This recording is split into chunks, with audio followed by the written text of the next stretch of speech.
In this section, we're going to talk about graphs of polar equations. I can already tell you it's going to be a long video because I want to make sure I cover as many examples of this as I possibly can, and there's a lot of different pictures that can be graphed.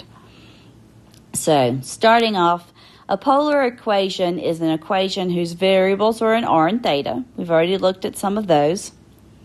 The graph of polar equation is the set of all points that satisfy it. That makes sense. And we use polar grids like we've already looked at. This bullseye or target looking thing here. So example 1 says graph the polar equation r equals 3. This one's pretty straightforward. It's just all the points where the radius is 3. So this is just a circle all the way around. That is the graph of r equals 3. So these first couple we're going to look at aren't so bad.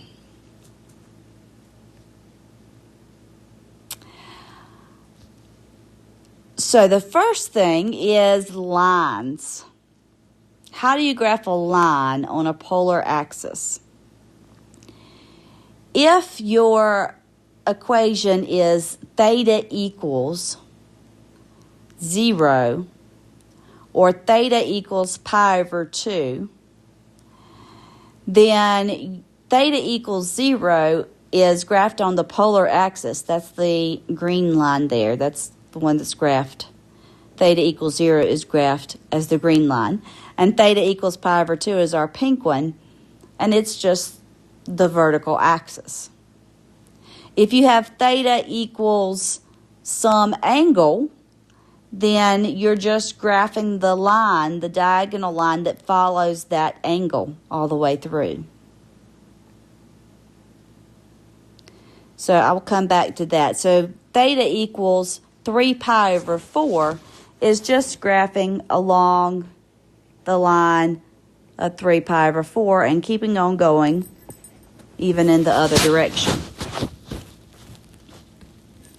But what about a horizontal or a vertical line? Well, horizontal and vertical lines are in the form r equals a over either sine or cosine of theta. So some number over sine or cosine of theta. If you've got the number over, or for example, the pink one here on the left, if you've got 1 over sine of theta, then that's the horizontal line through r equals 1. And if you've got, say, the purple one here, 2 over cosine of theta, then that's a vertical line through r equals 2.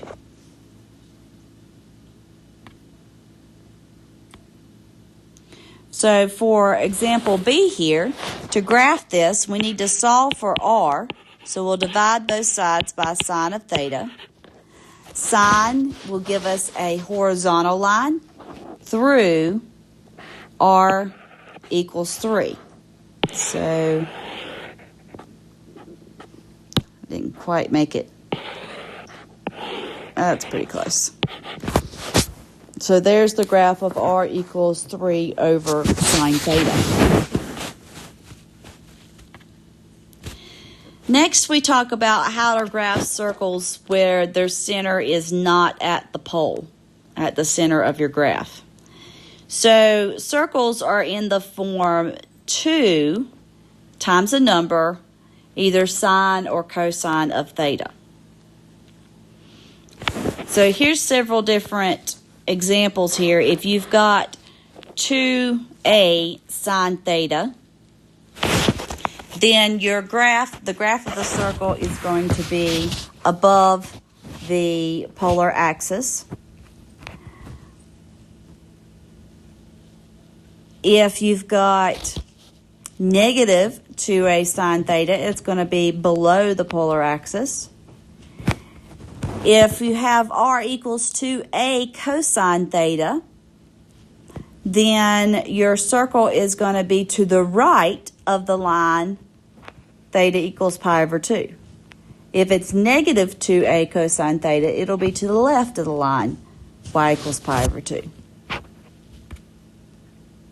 So we're asked to graph the equation r equals 4 sine theta using multiples of pi over 6. So here's our table, and we're using multiples of pi over 6 for theta. And so we need to find r. What you would do here is you're going to take each theta, so first sine of 0, and plug in. Sine of 0 is 0, and 4 times 0 is 0. So r would be 0, and we would have the point. The points are in the form r theta, so we would have the point 0, 0, which we can go ahead and come over here and graph. There it is. Okay, next, let's find for sine of pi over 6. Sine of pi over 6 is 1/2. So we get that r is 2. So we have the point 2 pi over 6. That would be right here. Plug in pi over 3, and I'm not going to go through every single one of these, just getting us started. Sine of pi over 3 is square root of 3 over 2. We need to change that to a decimal so it's easy to graph. That's approximately 3.46. So we have 3.46 pi over 3 for our point. So something like that. Let's do one more of these together. We've got 4 sine of pi over 2. Sine of pi over 2 is 1. So r would be 4.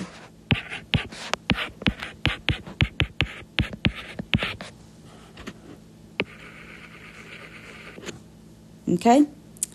And if we move forward with our points, 2 pi over 3 will give us a r value of 3.46. 5 pi over 6 will give us 2, and pi will give us 0. So we have the point 3.46, 2 pi over 3, 2, 5 pi over 6, and then pi 0, which is back there. Oh, I put that wrong. In the center. So here's our circle.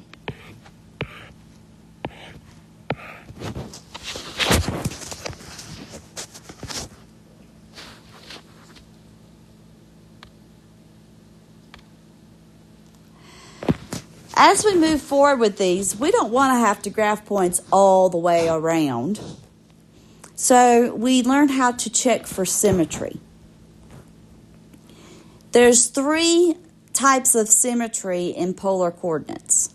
There's symmetry with respect to the polar axis, with respect to the line pi equals, or theta equals pi over 2, or symmetry with respect to the pole.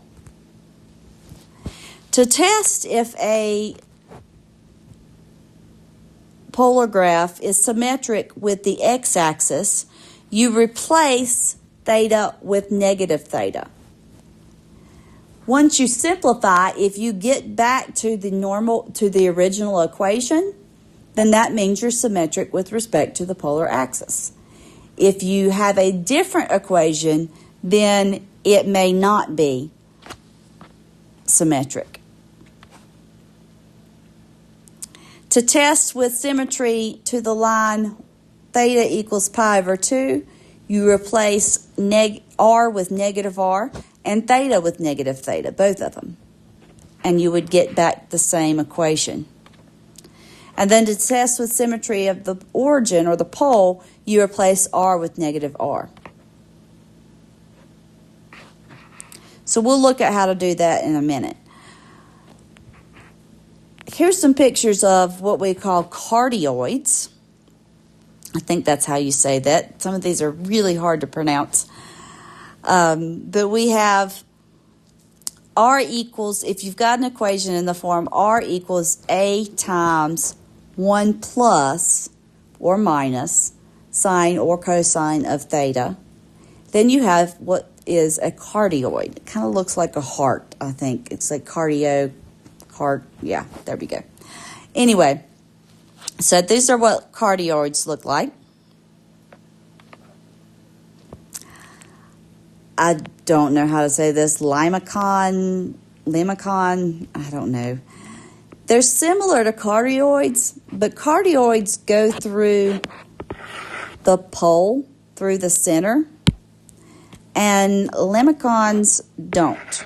Okay, you can see how this isn't quite reaching there. And they're in the form A plus B, so A and B have to be different. If A and B are the same, then you've got a cardioid. If they're different, then you've got a lemniscate.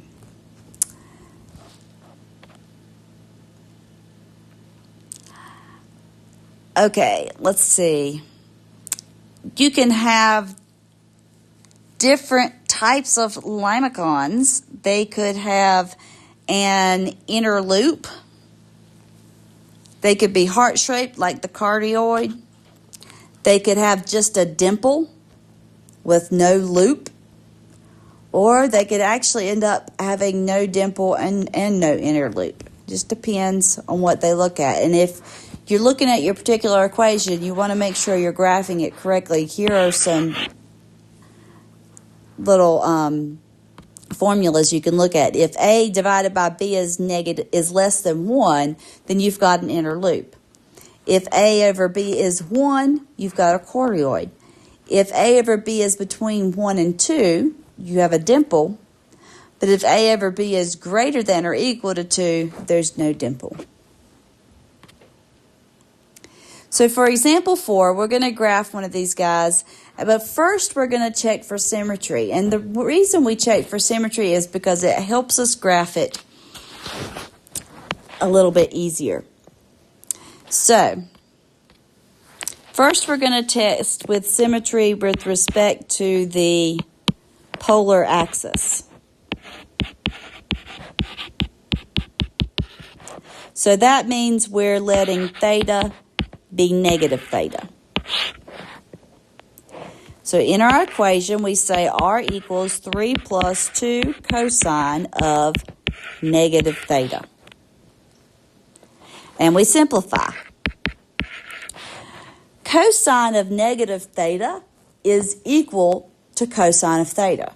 Remember, that's one of our rules from previous sections. So 2 times the cosine of negative theta would be positive 2 times cosine of theta. Since this is the same as our original equation, then we can say, yes, this graph will be symmetric with respect to the polar axis.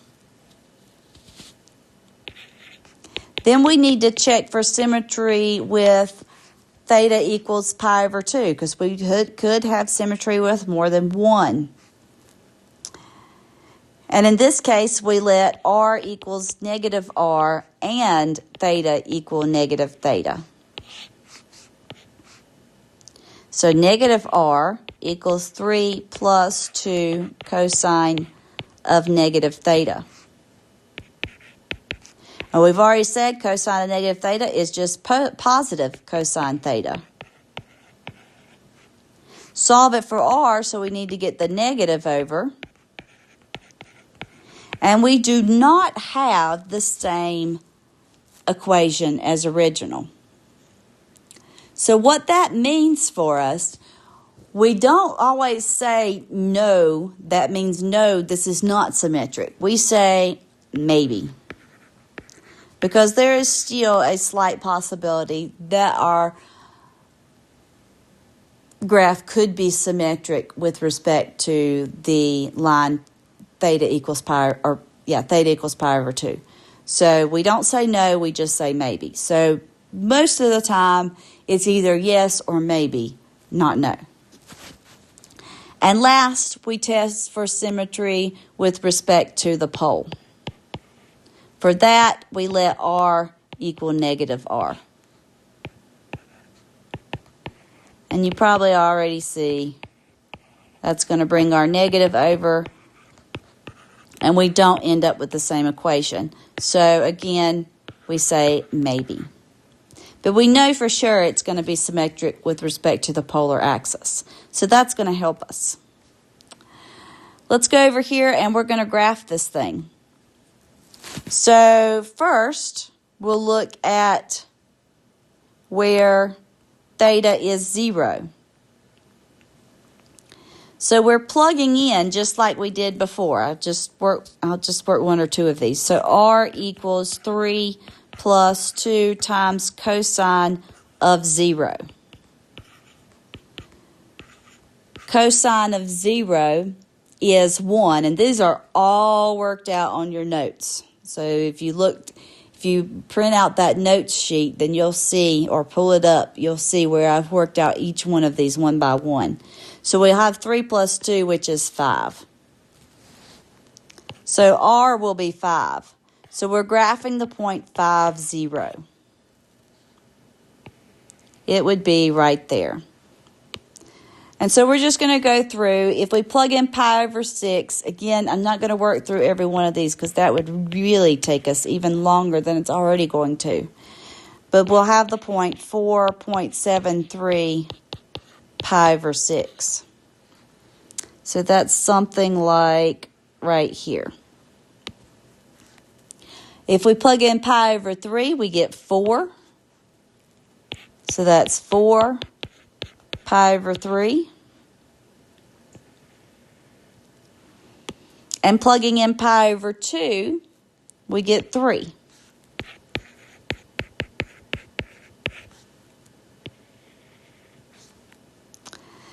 Let's do a few more. So 2 pi over 3 will give us a radius of 2.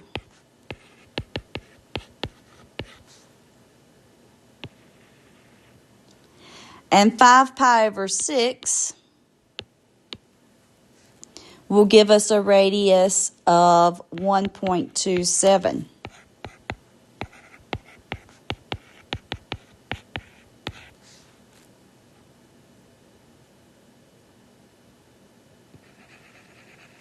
So somewhere around in there. And then last, I'm running out of colors here, pi. If we plug that in, we get 1.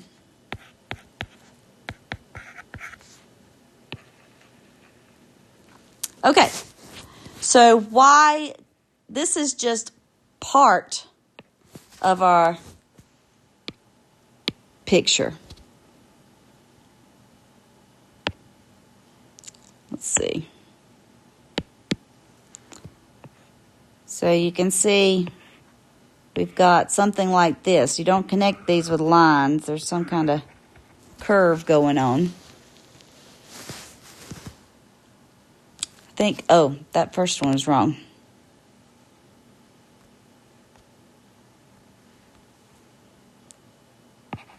That should be at 5. There we go.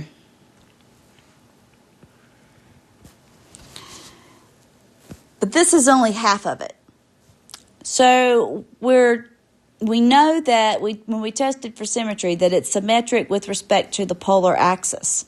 So what that tells us is that we can take all these points that we've already found and reflect them over. So this point would be reflected down here.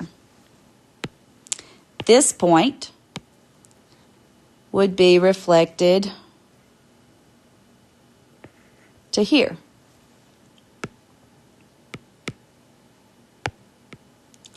Our blue point would be reflected there.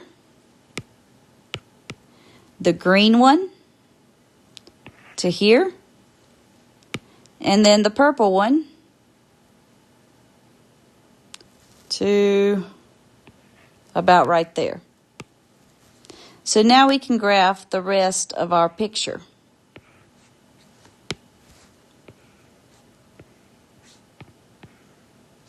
And those aren't open dots there. I've just graphed them open so you can see where it was reflected. And there's our graph now. We have a lemnicon, looks like.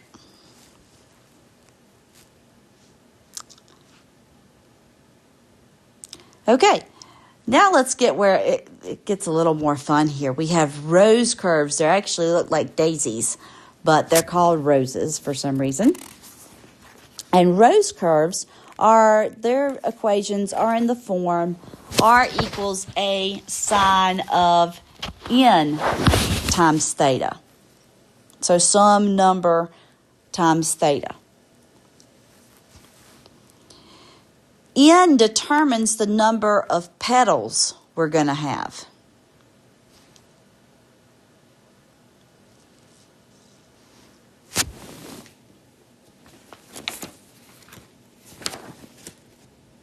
So let's write this down. It's not on here.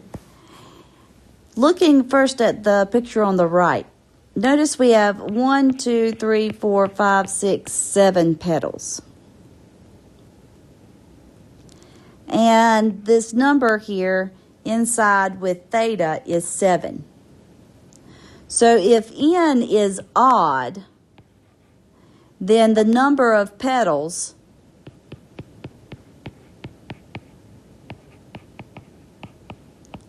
is whatever n is. On the one on the left, you can see n is 2. So if n is even, the number of petals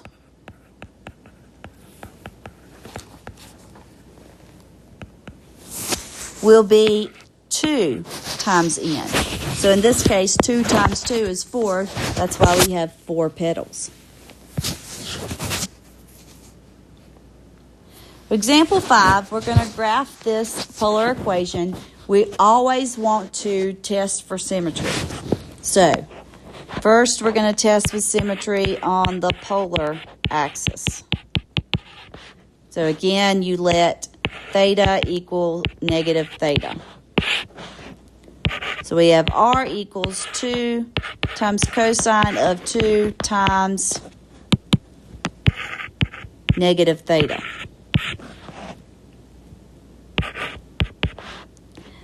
That's cosine of negative 2 theta, and cosine of negative theta is cosine of positive theta. So that's just going to give us this here, which is the original function or equation. So yes, our graph will be symmetric with respect to the polar axis. Then we check theta equals pi over 2. That's where we let theta be negative theta and r be negative r. So we have negative r equals 2 cosine of 2 times negative theta. That gives us negative r times 2 cosine of 2 theta. So r will be negative 2 cosine of 2 theta, which does not work. So remember, we don't say no, we say maybe. Maybe this equation will be symmetric with respect to the line theta equals pi over 2. And then we check for symmetry with respect to the pole. That's where we plug in r, negative r.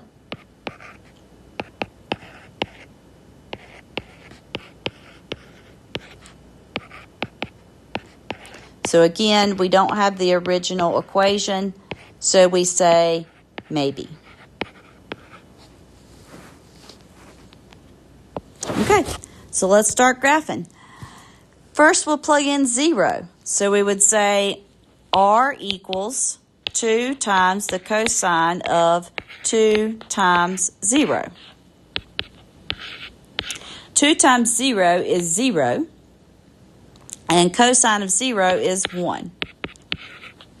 So r would be 2 times 1, or 2 here. So there's our point. Let's do one more. If we've got r equals 2 cosine of 2 times pi over 6,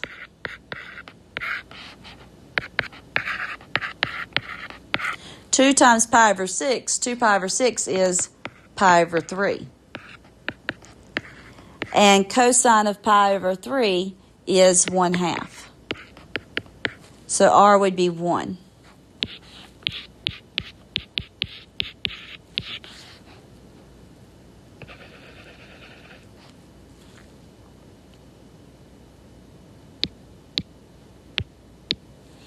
The next point, if you plug in pi over 4, you get 0.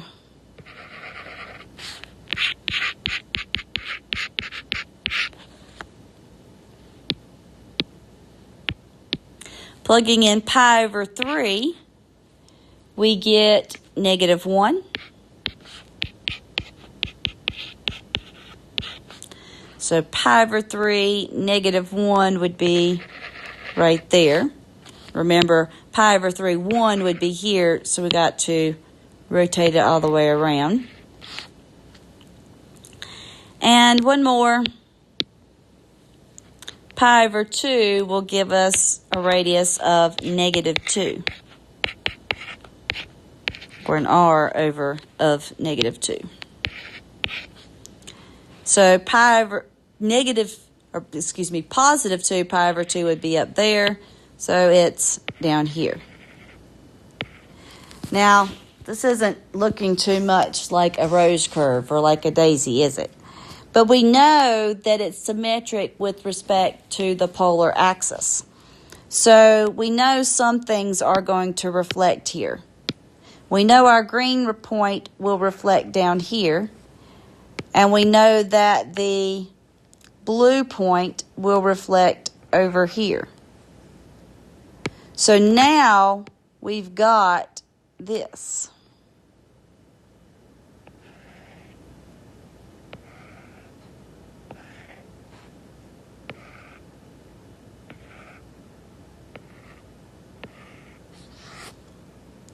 So we've got part of our rose curve here. And what happens is, let's see.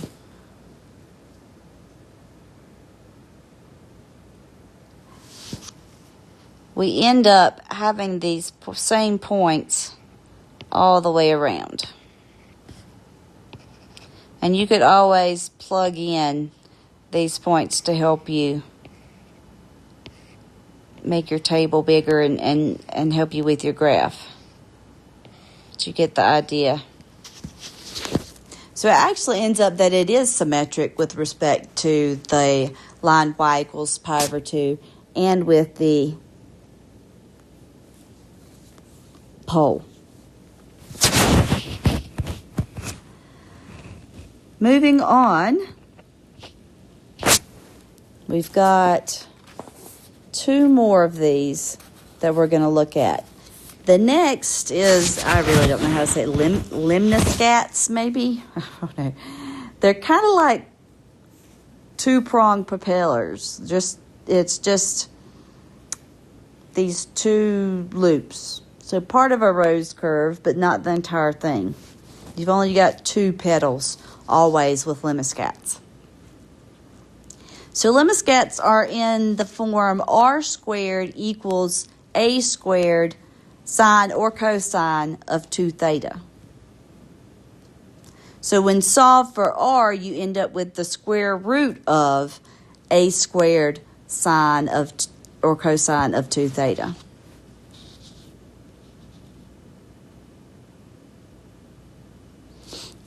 So we want to graph this. First, we're going to check for symmetry.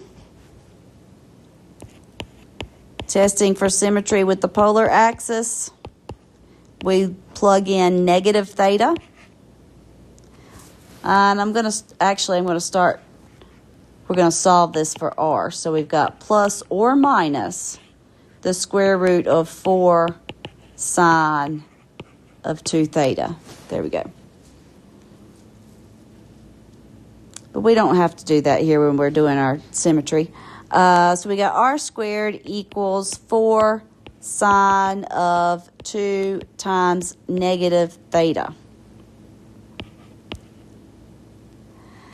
Sine of negative theta is the same as negative sine of theta. So this would give us negative 4 sine 2 theta. What that tells us is then we are not, or we may be, symmetric with respect to the polar axis. Then, of course, we test the line y equals pi over 2. So we substitute in negative r.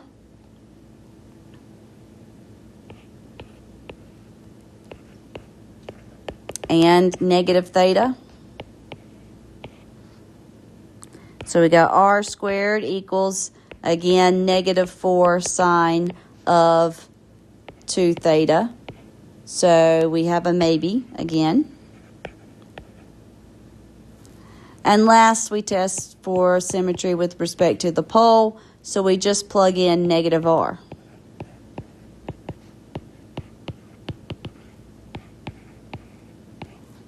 This time, we're all good, because negative r squared is positive r. And so our graph will be symmetric with respect to the pole. So let's plug in some points to graph this. We'll start with 0. So notice I've solved it for r up here. So we've got r equals plus or minus the square root of 4 times the sine of 2 times 0. Well, 2 times 0 is just 0. And sine of 0 is 0.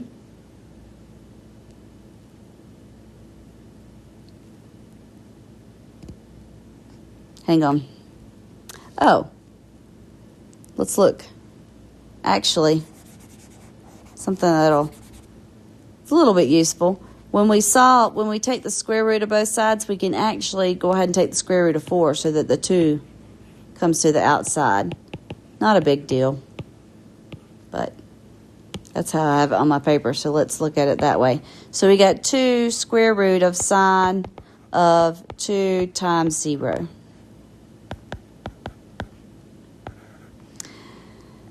Sine of 0 is 0, and square root of 0 is 0. So where theta is 0, r will also be 0.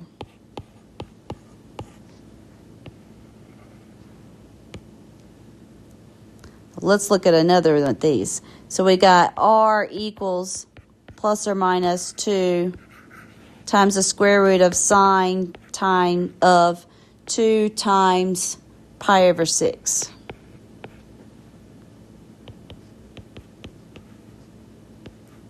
So that's the sine of pi over 3.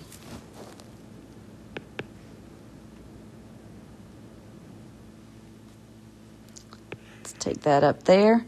So we got positive or negative 2 times the square root of sine of pi over 3 is root 3 over 2. And just put that in your calculator. That'll give us positive or negative 1.86. So we've got 2 points out of this.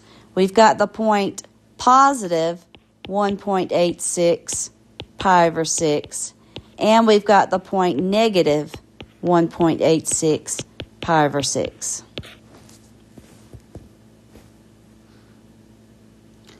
So something like right here and right there. If you plug in pi over 4, you get plus or minus 2. So you've got the points 2, pi over 4, and negative 2, pi over 4.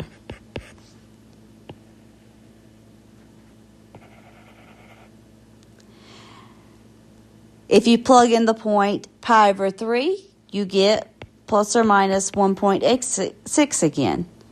So we have 1.86 pi over 3 and negative 1.86 pi over 3.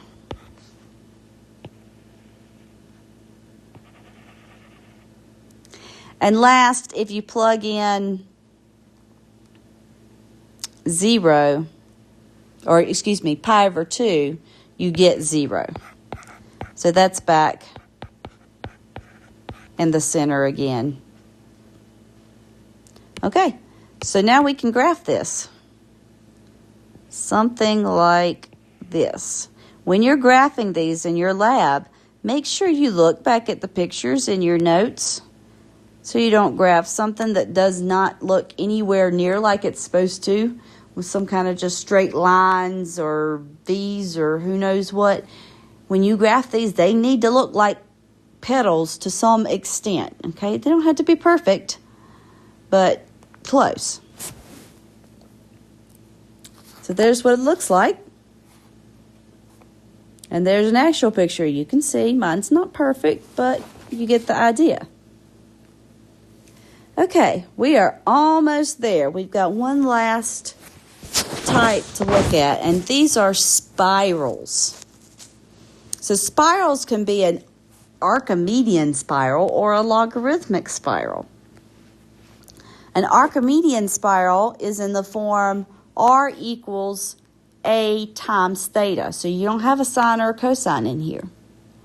A logarithmic spiral is in the form r equals e.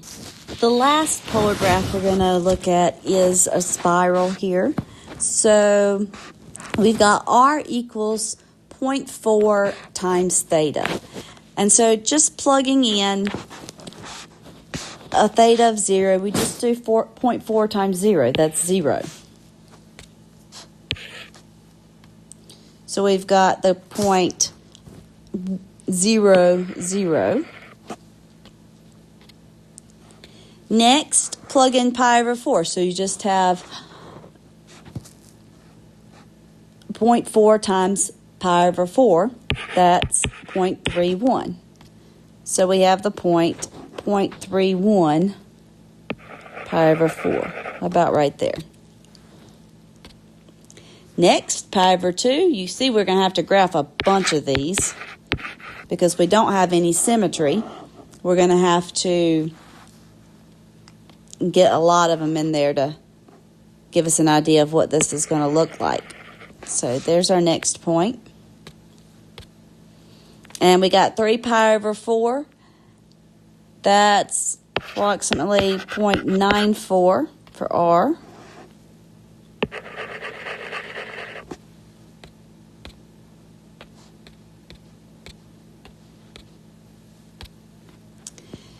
Plugging in pi, we get 1.26.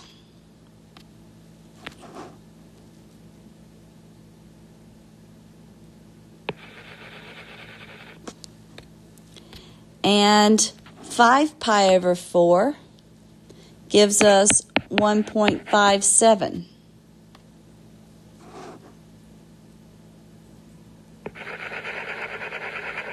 Oh, not quite that far.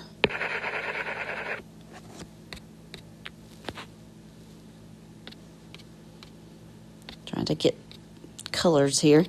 Okay, 7 pi over 4. Skipping ahead would be 2.2. So something like right there. Oh. And skipping over to 2 pi, we get 2.51.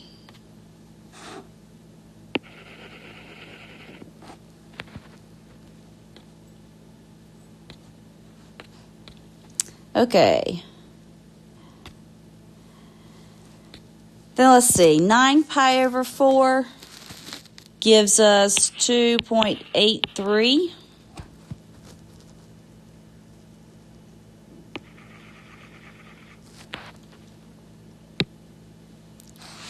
Five pi over 2 is 3.14.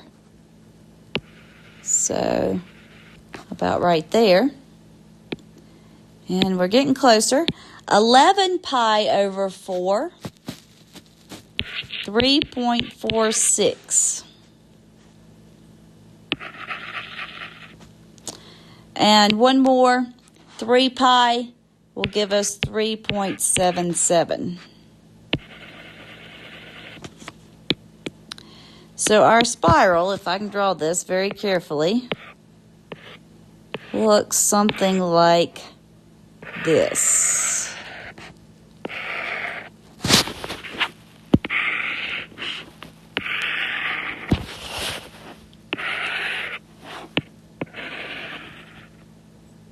And of course it'll keep going, but you get the idea. And there it is, graphed much more nicely than I could do. But that concludes this section, finally.